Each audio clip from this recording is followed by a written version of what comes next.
The Kerala story पर उठा विवाद पकड़ रहा है तूल। देशद्रोही मानसिकता वालों का बचाव करने का लगा आरोप। जीएमसी जम्मू के छात्रों ने किए कई सनसनीखेज खुलासे।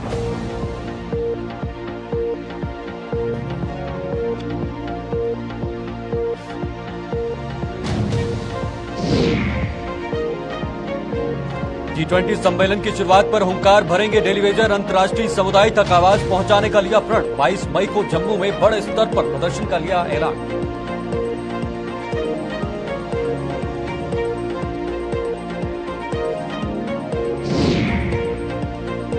आत्मनिर्भरता की ओर बढ़ रही सोने की चिड़िया। भारत में बन रही रेडिएशन ऑन्कोलॉजी की मशीनें। जम्मू के जीएमसी अस्पताल में 2 मशीनें हुई स्थापित।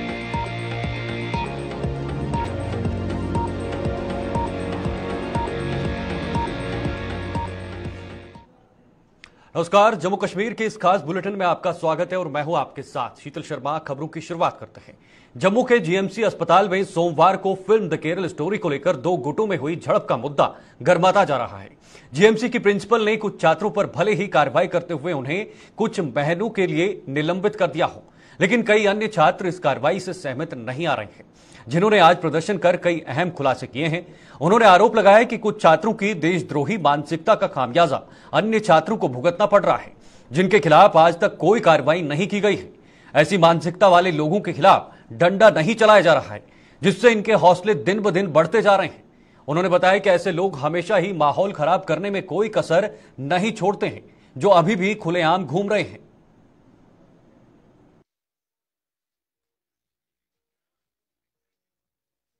सामने आना चाहिए। अगर ऐसे लोग, इस मेंटालिटी के लोग एक्सपोज नहीं हुए, कल जाके कुछ भी कर सकते हैं। हॉस्टल में अगर एक मैसेज करने से 10 सेकंड के अंदर अगर 150 लोग इकट्ठा हो सकता है, और उनमें से भी कुछ ऐसे लोग हैं जो उस भीड़ को भड़का रहे हैं, जो बोल रहे हैं, जो ऐसे शब्द बोल रहे हैं कि कहाँ मरे हो आ जाओ।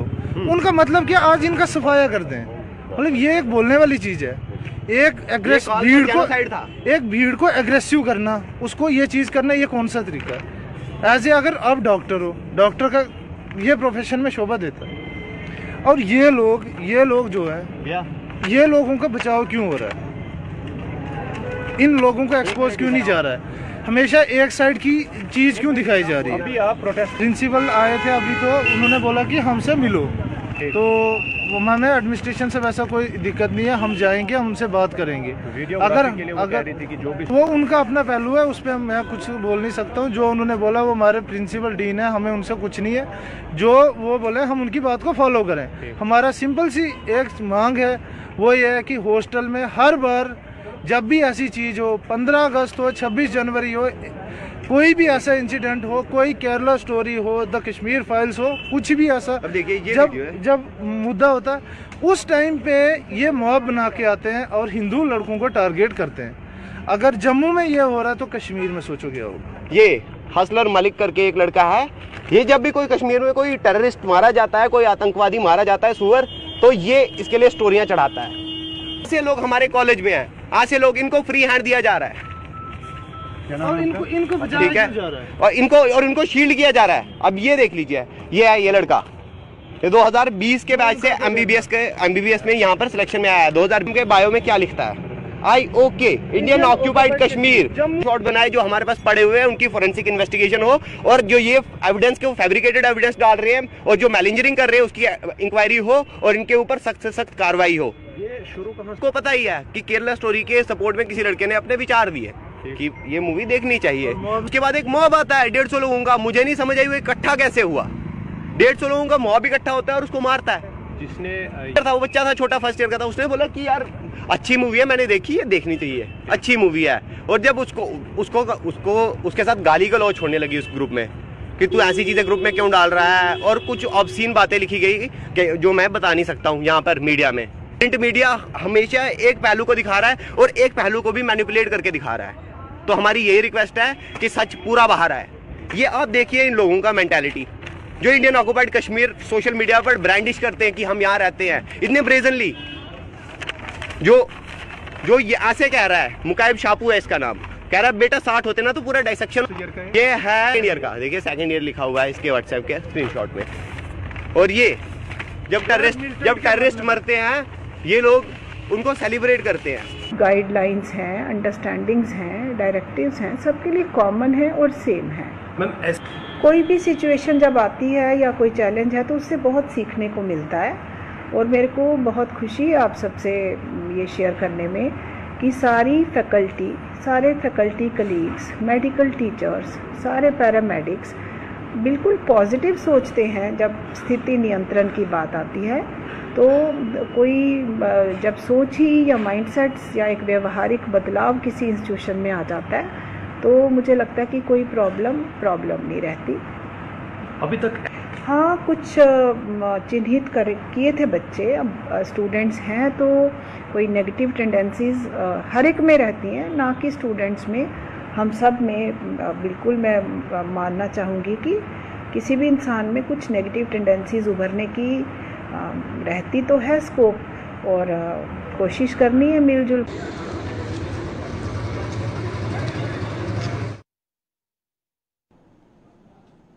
विश्व हिंदू परिषद की जम्मू कश्मीर इकाई द्वारा जम्मू में आज द केरल स्टोरी फिल्म की स्पेशल स्क्रीनिंग का आयोजन किया गया।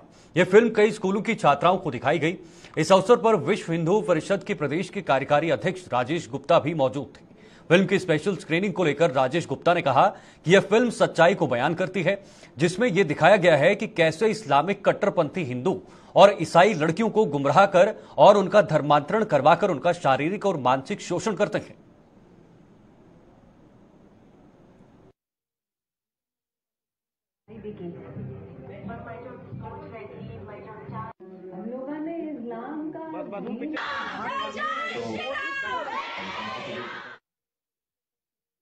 हम सत्य को एक्सपोज कर रहे हैं और सत्य को एक्सपोज करने की ये केरला स्टोरी के निर्माताओं के पहल उसका स्वागत कर रहे हैं। इस्लामिक जिहाद के नाम पर एक ऑर्गेनाइज्ड क्राइम भारत में महिलाओं और बच्चियों के साथ किया जा रहा है कि उनको मोटिवेट करके उसके बाद उनको इस्लाम के नाम पर कन्वर्ट करके फिर उनका शारीरिक मानसिक शोषण करना, ये एक बहुत सारे लोगों का काम बन गया है जो इस्लाम के नाम पर ऐसा कर रहे हैं। ये फिल्म उन सब लोगों को एक्सपोज करती है और साथ में बच्चियों और माताओं के बीच में एक अवेयरनेस क्रिएट करती है।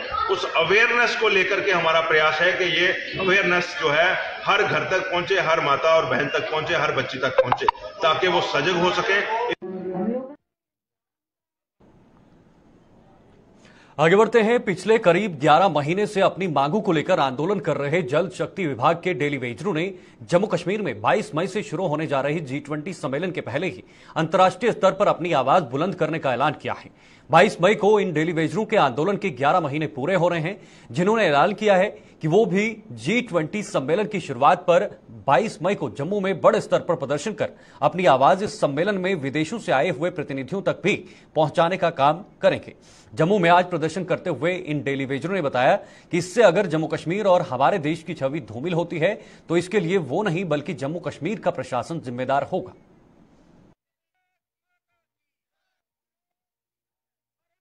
आने वाली 22 तारीख को एक G20 समिट हमारे कश्मीर के अंदर होने जा रहा है।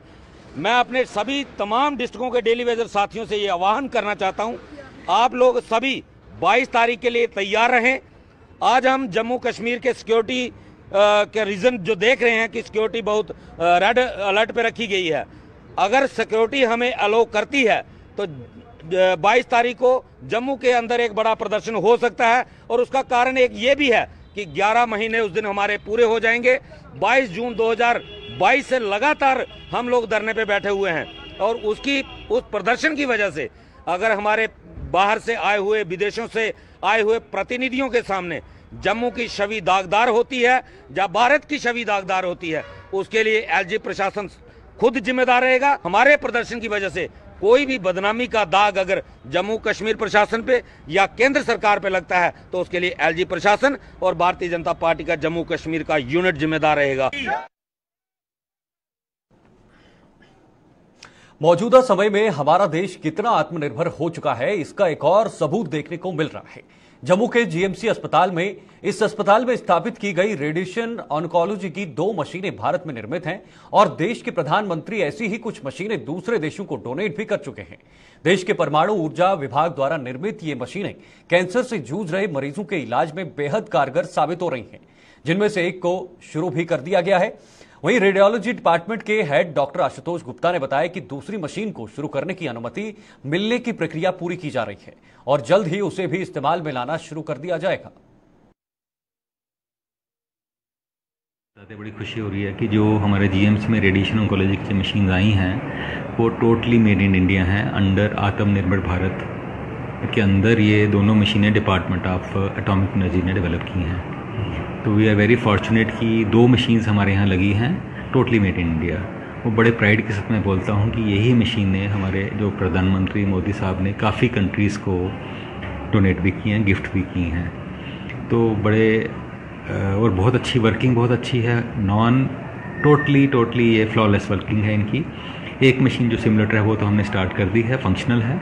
दूसरी मशीन जो हमारी टेलीकोबाल्ट है भाभाट्रॉन, वो बहुत ही जल्दी विद इन ए मंथ हम एक्सपेक्ट करते हैं कि इसको फंक्शनल कर देंगे, subject to approvals from the atomic energy regulatory board, जिसमें हम लगे हुए हैं और डेटा सारा इकट्ठा करके सारा डेटा हमें सबमिट करना पड़ता है और वहाँ से परमिशन आती है। बहुत जल्दी हम एक्सपेक्ट कर रहे हैं कि विद इन ए मंथ ये मशीन भी चालू हो जाएगी। कम 8-10 करोड़ की लागत की लगी हैं और ये बिल्कुल ही एक चेंज करेंगी हमारे सिनेरियो को। और ये जो मशीन है रोज़ के 80 से 90 कैंसर पेशेंट को ट्रीट इजीली कर सकती है और इसकी लाइफ 12 से 15 साल है।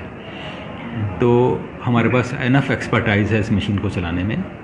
और साथ में ये भी ऐड करता हूँ, जो स्टेट कैंसर इंस्टीट्यूट बन रहा है उसमें हमारा जो पेट स्कैन और लीनिया कारें हैं उसके ऑर्डर्स प्लेस हुए हैं। तो बहुत ही जल्दी with in 4 to 6 months Jammu में जो कैंसर ट्रीटमेंट की फैसिलिटीज़ होंगी वो एट पार होंगी with rest of the country.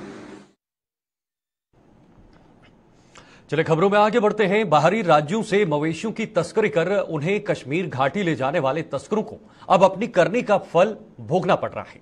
Udhampur के तोलड़ी नाला इलाके में आज गौवंश को कश्मीर ले जा रहा एक ट्रक सड़क के बीचों बीच पलट गया, जिसमें 2 गौवंश घायल हो गए हैं।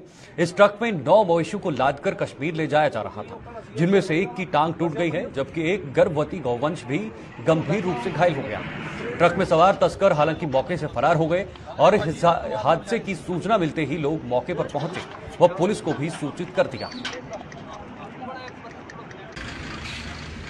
इसमें 9 के करीब गौ माता थी। ये ट्रक मेरे ख्याल से जो पलटा है वो निंद्रा के कारण पलटा हुआ है और जिसने नहीं मरना है वो नहीं मरेगा। ये लोग तो उसको काटने के लिए लेके जा रहे थे, बट परमात्मा अभी ऊपर है, जो ऊपर से देख रहा है, तभी इनका ट्रक पलटी हुआ है और तभी एक गौ माता बची है। एक गौ माता की टांग टूट गई है, दूसरे के पेट में बच्चा है, बड़ी बुरी हालत है, उनको लगी हुई है। अभी हमने डॉक्टर से बात की हुई है, उपचार इनका होगा। अभी मौके पे पुलिस भी यहाँ पर आई है। मैंने यहाँ के SHO साहब को यहाँ पर फ़ोन किया, बट इसमें ये बताया गया कि इसके पास परमिशन थी, बट परमिशन ये थी कि इस गाड़ी को रिलीज़ किया गया पहले का। फिर दूसरी बार ये परमिशन कहाँ से आ गई? कोई परमिशन नहीं है, फेक परमिशन है। मेरा ये LG साहब से एक ही रिक्वेस्ट है कि ये जो गौ हत्या हो रही है, गोवंश की हत्या हो रही है, ये नहीं होनी चाहिए। आने वाले दिनों में हम लोग ये बर्दाश्त नहीं करेंगे। अगर आप स्कैनर लगा दोगे तो ये गौ हत्या टोटली बंद हो जाएगी।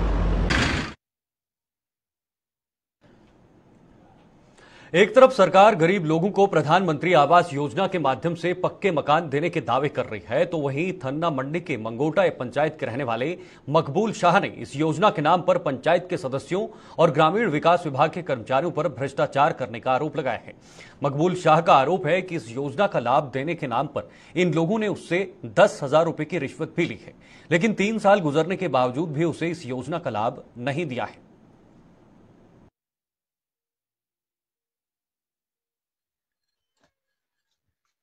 सूद शाह नाम है मेरा, वार्ड नंबर 5। मैं आज दिन तक कोई मेरा हक नहीं मिल सका।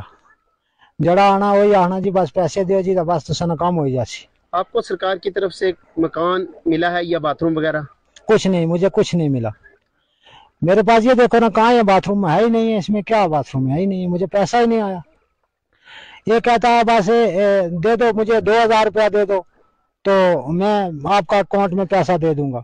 मैंने सरपंच साहब को दिया 1,000 रुपया ऑनलाइन का, उसके बाद फिर सरपंच साहब को 5,000 दिया, उसके बाद GR गुलाम सिबक उसको दिया 2,000 रुपया, फिर दूसरा गुलाम सिबक GR आया, उसको मैंने 2,000 रुपया दिया। आज दिन तक मैं देख रहा हूँ मुझे पैसा नहीं आया। अब आप हुकूमत और जिला तरक्याती कमिश्नर राजौरी से क्या चाहते हैं? मैं DC साहब के पास जाऊंगा, उनको भी यही कहूंगा मुझे हक नहीं मिला, मुझे हक चाहिए मेरा। इससे पैसे लिए, सरपंच साहब ने लिए, गुलाम सुबह आए हैं 2, उन्होंने पैसे लिए। इसको मकान एवाई का केस देना था, इसको कुछ भी नहीं दिया। ये सफेद पोश गरीब आदमी है, कुछ काम नहीं कर सकता है सर। ये इसके पाँव जो है एक गलाड़ी से पाँव इसका कटा हुआ है, ये चल भी नहीं सकता अच्छी तरह से। तो इससे पैसे लिए, इसको बाथरूम देना था, इसको मकान एवाई का केस देना था, इसको कुछ भी नहीं दिया है सर। इसके साथ इंसाफ किया जाए। आगे बढ़ते हैं। कर्नाटक विधानसभा चुनाव में कांग्रेस को मिली जीत का जश्न आज डोडा में मनाया गया। डोडा जिले की कांग्रेस इकाई ने आज एक विजय रैली निकाली और जमकर अपनी खुशी का इजहार किया है। कांग्रेस के जिला प्रधान शेख अब्दुल मुजीब ने भाजपा पर निशाना साधते हुए कहा कि यह जीत देश की आवाम की जीत है।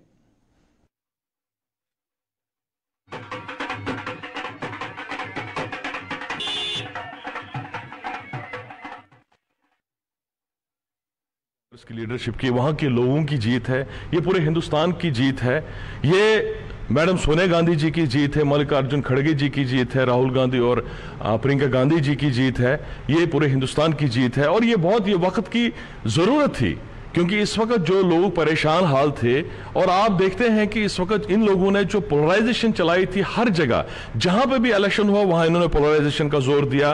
चंद महीने पहले हिमाचल में इलेक्शन हुए, वहां पे भी इन्होंने कोशिश की कि हिमाचल में पोलराइजेशन करके ये जीते, लेकिन लोगों ने पहले ही अपने व्यू दिए थे, अपना ओपिनियन उनका पहले आ गया था कि हमने कांग्रेस को, सेकुलर पार्टी को हमने वोट देना है और यहाँ की डेवलपमेंट को वोट देना है, क्योंकि वहां भी लोगों का यही रोना था कि यहाँ बेरोजगारी से ज्यादा है, कीमतें आसमान छू रही हैं। और वही हाल कर्नाटक में भी था। लोगों ने यह साबित कर दिया कि इस वक्त लोग चाहते हैं डेवलपमेंट, लोग चाहते हैं हिंदू मुस्लिम भाईचारा, लोग चाहते हैं बेरोजगारी को खत्म करना, लोग चाहते हैं जो कीमतें आसमान छू रही हर एक चीज की उसको कम करना। और ये शुरुआत है कर्नाटक के से शुरू हुई, क्योंकि आपको पता है कर्नाटक जो है ये मेन गेट है साउथ इंडिया का, और इंशाल्लाह हमें उम्मीद है कि इसकी जो वेव पूरे हिंदुस्तान में चली जाएगी और हमें पूरी उम्मीद है कि भारतीय जनता पार्टी की उल्टी गिनती शुरू हो गई।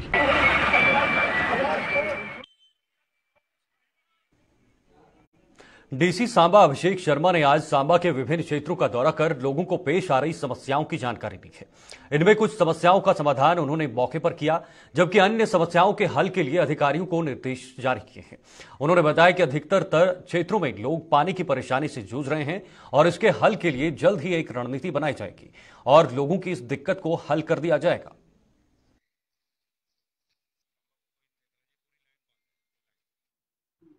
देखिए, आज जिला प्रशासन की पूरी टीम सांबा टाउन का हमने दौरा किया, अलग अलग वार्ड्स का, ताकि हम लोगों से डायरेक्टली बात कर लें और उनसे जानें कि क्या क्या समस्याएं हैं और उनके समाधान के लिए जितने भी डिपार्टमेंट्स के यहाँ पे ऑफिशियल्स हैं उन सब से हमने बात की और उनके जो ऑलरेडी प्रोजेक्ट्स चल रहे हैं उनकी एक समीक्षा की।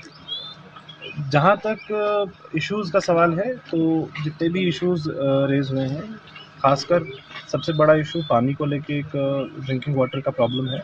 उसके लिए हम लोग अभी यहाँ पे जो स्टेशन है यहाँ पे पानी का रिसीविंग और इसका डिस्ट्रीब्यूशन स्टेशन, यहाँ पे जो भी प्रॉब्लम्स आएंगी उसके लिए हम एक रणनीति बनाते हैं ताकि इसका कम से कम समय में इसका हल निकल जाए।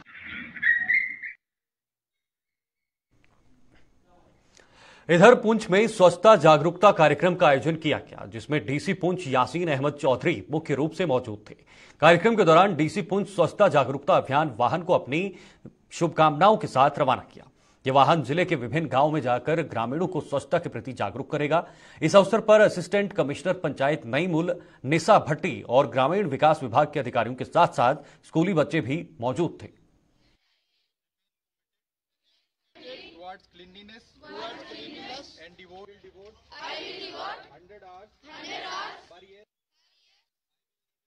आज का ये जो प्रोग्राम है ये एक्चुअली 24 अप्रैल से ये स्टार्ट हुआ। ऑनरेबल एलजी ने यहाँ पे पल्ली जो पंचायत है सांबा में, वहाँ से स्टार्ट किया है और ये जो हमारा ये कारवां है पूरे यूटी में से आया है। यूटी पूरी डिस्ट्रिक्ट घूमा है। उसके बाद हमारे आज ये पुंछ में हमने इसको रिसीव किया है। इसमें यह है कि इसके साथ एक LED लगी है और जगह जगह जहाँ पे क्लस्टर्स हैं, लोग हैं, वहाँ पे ये लोगों को अवेयरनेस देगा कि पॉलीथीन यूज़ नहीं करना है। हर लोग घर में अपना अपना एक शोक पीट, कंपोस्ट पीट और जो ये बनाना है। इसके बाद इसमें हमने कांस्टेशन नुक्कड़ नाटक हैं और पेंटिंग्स हैं और डिबेट्स हैं। काफ़ी स्कूलों में हमने डिबेट्स करवा रहे हैं, पेंटिंग्स करवा रहे हैं और नुक्कड़ नाटक करके लोगों को अवेयरनेस दे रहे हैं। ये 24 फरवरी 2023 को 24 अप्रैल 2023 को पल्ली पंचायत से इसको लॉन्च किया था। तो आज उसकी ही एक कड़ी में डिस्ट्रिक्ट पुंछ में भी हमने इसको डीसी साहब ने फ्लैग ऑफ किया है। यहाँ पे हमारे स्कूल के बच्चे, बाकी ऑफिसर्स, डिस्ट्रिक्ट एडमिनिस्ट्रेशन के officers, ACP madam, ACD sir, ADDC साहब और बाकी सारे ऑफिसर्स भी यहाँ पे पार्टिसिपेट किया फ्लैग ऑफ फंक्शन में। और इस कारवां का जो इम्पोर्टेंस ये है कि हम जो भी प्रोमिनेंट जगहें हैं, कॉन्स्पिक्यूअस प्लेसेस हैं, वहाँ पे ये कारवां जाके लोगों में स्वच्छता को लेके अवेयरनेस करेगा। वो सॉलिड लिक्विड वेस्ट मैनेजमेंट के बारे में लोगों को बताएगा, जागरूक करेंगे।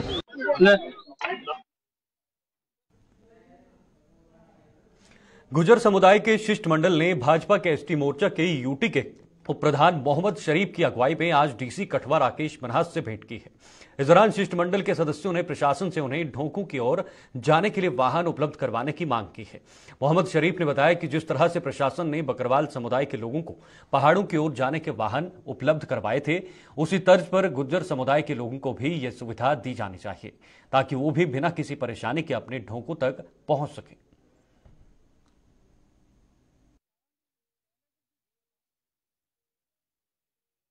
आज हमारा एक डेपुटेशन इस साहब के साथ मिला। देखिए, जो पिछले साल यहाँ पर ट्राइबल डिपार्टमेंट की तरफ से जम्मू कश्मीर यूटी में 100 से ज़ायद गाड़ियाँ दी गई, जो हमारे खानाबदोश लोग हैं, ट्राइबल लोग हैं जो डेरा मूव करते हैं उनके लिए। तो उसी विषय पे पिछले साल भी कुछ हमें दिक्कतें आई थी, तो इस साल भी अब हमारी बकरवाल बरादरी के लोग तकरीबन यहाँ से जा चुके हैं। तो अब हमारे जो गुज्जर भाई हैं, हमारी गुज्जर बरादरी के लोग हैं, तो अब इन्होंने पहाड़ों का रुख करना है। जैसे आपको पता है, यहाँ से सरथल वैली है, भद्रवा है, जाई है, ये यहाँ पे शायद कुछ लोग लद्दातार में भी जाते हैं, वो सारे हमारे सरथल है। तो उनके लिए मैं डीसा से बात करने आया था कि अगर हमारे बकरवाल समुदाय को जैसे गाड़ियाँ मिली, तो मैं चाहता हूँ कि हमारे जो गुज्जर समुदाय के लोग हैं, हमारी बरादरी के लोग हैं, तो इनको भी गाड़ियाँ मिलनी चाहिए। क्योंकि ट्राइबल डिपार्टमेंट ने अगर दिया तो ट्राइबल के लिए दिए, तो ट्राइबल में 5-6 कम्युनिटी आते हैं, जैसे गुज्जर, बकरवाल, गद्दी, सीपी, शीना, गुरेजी। तो इसमें आज देखा जाए तो ज़्यादातर जो ट्राइब करने वाले लोग हैं तो वो गुज्जर और बकरवाल हैं, शायद मेरे गद्दी भाई भी होंगे।